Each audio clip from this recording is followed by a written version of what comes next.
सवार यादव फिल्म्स भोजपुरी सोनू चमोली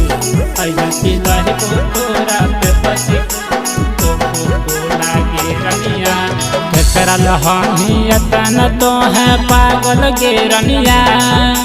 ककरल हनियतन तो है पागल गे रनिया अहिया पिलहि बो तोरा पे पसी को लागे रनिया अहिया पिलहि बो तोरा पे पसी को लागे रनिया ककरल हनियतन तो है पागल गे रनिया ककरल हनियतन तो है पागल गे रनिया अहिया पिलहि बो तोरा पे पसी को लागे रनिया अहिया पिलहि बो तोरा पे पसी को लागे रनिया लागे रनिया अहिया पिलहि बो तोरा पे पसी को लागे रनिया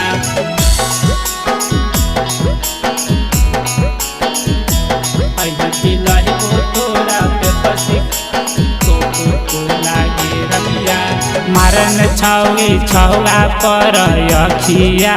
गे कतो नहीं तोरा बिना रतिया गे मारन छौगी छौगा पर अखिया गे कतो नहीं तोरा बिना रतिया गे करी हने दोसरा से सदिया गे रनिया करी हने दोसरा से सदिया गे रनिया अहिया पिलहि बो तोरा पे पसी को लागे रनिया अहिया पिलहि बो तोरा पे पसी को लागे रनिया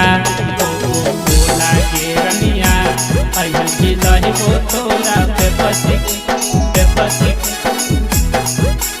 को लागे रनिया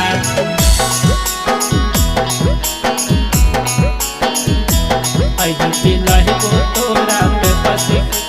को लागे रनिया चलन छौगी रोदा में धारी के धतिया गे सुख जे तो योठियर सुरतिया गे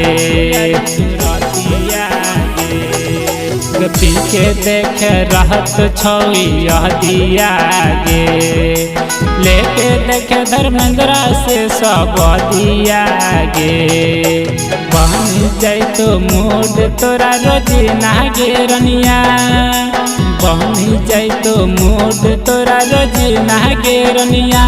अहिया पिलहि बो तोरा पे पसी को लागे रनिया अहिया पिलहि बो तोरा पे पसी को लागे रनिया।